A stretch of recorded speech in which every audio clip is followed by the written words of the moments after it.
उत्तराखंड में वर्ष 2027 के विधानसभा चुनावों में अब लगभग 1 वर्ष का समय शेष है, लेकिन राजनीतिक सरगर्मियां अभी से तेज होती दिखाई दे रही हैं। इसी बीच बीजेपी के प्रदेश प्रवक्ता कमलेश रमन ने कांग्रेस पर तीखा हमला बोला है। कमलेश रमन ने कहा कि कांग्रेस की स्थिति हमेशा से करो या मरो जैसी रही, जहां नेता एक दूसरे पर ही हमला बोलते हैं। उन्होंने तंज कसते हुए कहा कि कांग्रेस के नेता अपनी ही पार्टी के लोगों को विष पुरुष, फ्यूज कारतूस और उजड़ियाडू बल्द कहने की चूकते नहीं हैं।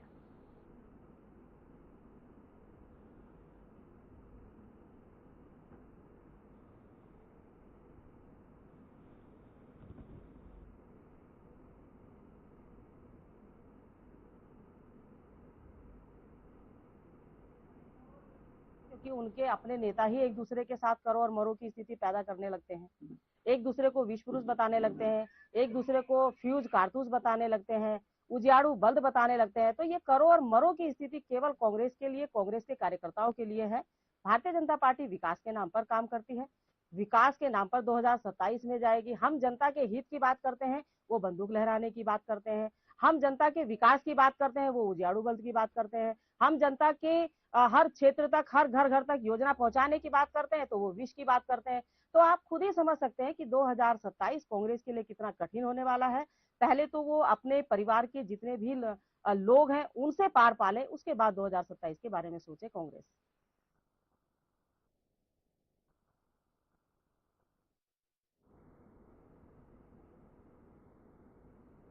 तो वहीं नैनीताल से खबर सामने आ रही, जहां हाई कोर्ट ने पीसीएस मेंस परीक्षा पर रोक लगाई। गलत प्रश्न मामले में हाई कोर्ट का ये बड़ा फैसला। प्रारंभिक परीक्षा का संशोधित परिणाम जारी के आदेश, नई मेरिट सूची 2022 रेगुलेशन के अनुसार बनाने के निर्देश दिए गए। विवादित प्रश्नों की जांच समिति से कराई जाए, कोर्ट के आदेश सामने आ जाए। 6 और 9 दिसंबर को प्रस्तावित पीसीएस मेंस परीक्षा स्थगित। वहीं उत्तराखंड हाईकोर्ट ने पीसीएस परीक्षा पर बड़ी कार्यवाही करते हुए तुरंत प्रभाव से परीक्षा पर रोक लगा दी। गलत प्रश्नों को लेकर दायर याचिका पर सुनवाई करते हुए कोर्ट ने स्पष्ट कहा कि बिना विवादित प्रश्नों का समाधान किए मेंस परीक्षा कराना उचित नहीं। कोर्ट ने आयोग को निर्देश दिए कि प्रारंभिक परीक्षा का संशोधित परिणाम जारी किया जाए और नई मेरिट सूची 2022 के नियमों के अनुसार तैयार की जाए।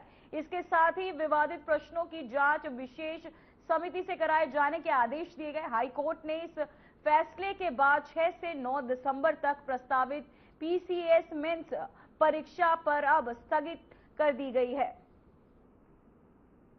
तो वही आपको बताते चले, पीसीएस मेंस परीक्षा स्थगित, जहां हाई कोर्ट का जो उत्तराखंड पब्लिक सर्विस कमीशन ने अपर सबऑर्डिनेट सर्विसेज का जो एग्जामिनेशन कराया था, इसमें प्रिलिमिनरी एग्जामिनेशन जो हुआ था उसके क्वेश्चन को हमने चैलेंज किया था। हालांकि 3-4 और क्वेश्चंस भी चैलेंज थे, लेकिन एक क्वेश्चन में कोर्ट का इंटेलिजेंस आया और कोर्ट ने कहा कि वो क्वेश्चन डिलीट होने लायक है। और जो मेंस एग्जामिनेशन उत्तराखंड अपर सबऑर्डिनेट सर्विसेज का 6 दिसंबर से होना था, उस एग्जामिनेशन को कोर्ट ने फिलहाल रोक दिया है और जो है कमीशन को आदेश दिया है कि एक नई मेरिट ड्रॉ करेंगे उस बेसिस के ऊपर कि क्वेश्चन गलत है और उतने जो नए बच्चे होंगे उनको मेंस एग्जामिनेशन में पार्टिसिपेट करवाएंगे। याचिकाकर्ता इसमें कुलदीप राठी थे और उनका कहना था कि जो कमीशन ने कुछ क्वेश्चन को गलत तरीके से डिलीट कर दिया है और कुछ क्वेश्चंस जो डिलीट होने लायक थे उनके उन्होंने गलत आंसर जो है उसको भी करेक्ट कर दिया है। इसी चीज को लेकर के हमने हाईकोर्ट में एक रिट पिटीशन डाली थी प्रीलिमिनरी एग्जामिनेशन के रिजल्ट के बाद।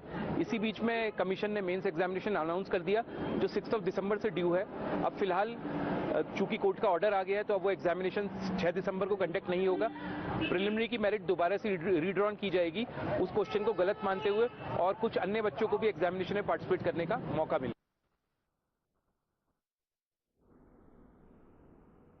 तो वहीं देश की सबसे बड़ी एयरलाइंस इंडिगो इन दिनों भारी अव्यवस्थाओं से जूझ रही है।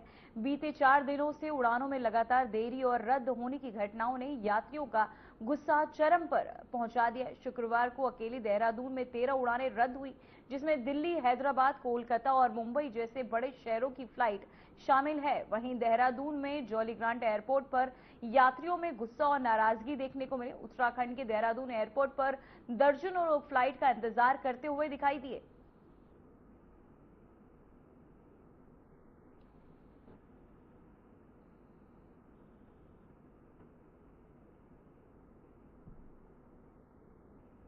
तो वहीं देहरादून से खबर सामने आ रही है, जहां यूडीएन योजना के तहत नई हेली सेवा का शुभारंभ। कल से देहरादून से टिहरी श्रीनगर गोचर तक उड़ान संचालन की जिम्मेदारी हेरिटेज एविएशन को मिली। हेली सेवा दिन में 2 बार संचालित होगी। गोचर तक किराया 2000 तक तय किया गया।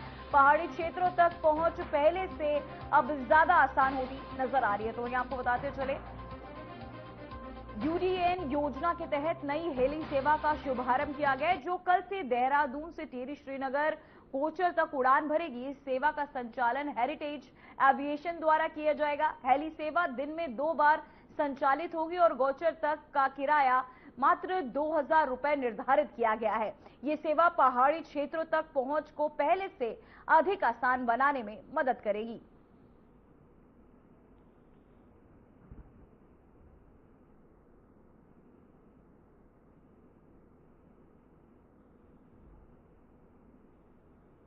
तो वहीं देहरादून से खबर सामने आ रही है, जहां उत्तराखंड में प्री एसआईआर गतिविधियां शुरू। आगामी विशेष गहन पुनरीक्षण की तैयारियां। प्रत्येक मतदाता तक पहुंच, समन्वय और संवाद। देश में अब तक 11 बार एसआईआर प्रक्रिया हो चुकी है। पात्र नागरिकों की सूची में शामिल करना उद्देश्य माना जा रहा है। वहीं आपको बता दें, देहरादून में उत्तराखंड में प्री एसआईआर गतिविधियां आरंभ हो गई हैं। आगामी विशेष गहन पुनरीक्षण की तैयारियों के तहत निर्वाचन आयोग ने प्रत्येक मतदाता तक पहुंच, समन्वय और संवाद को प्राथमिकता दी है। देश में अब तक 11 बार एसआईआर प्रक्रिया पूरी हो चुकी है और इस बार मुख्य उद्देश्य पात्र नागरिकों को सूची में शामिल करना बताया जा रहा है। इस पहल से चुनावी प्रक्रिया की पारदर्शिता, प्रभावशाली को बढ़ाने की कोशिश की जा रही है।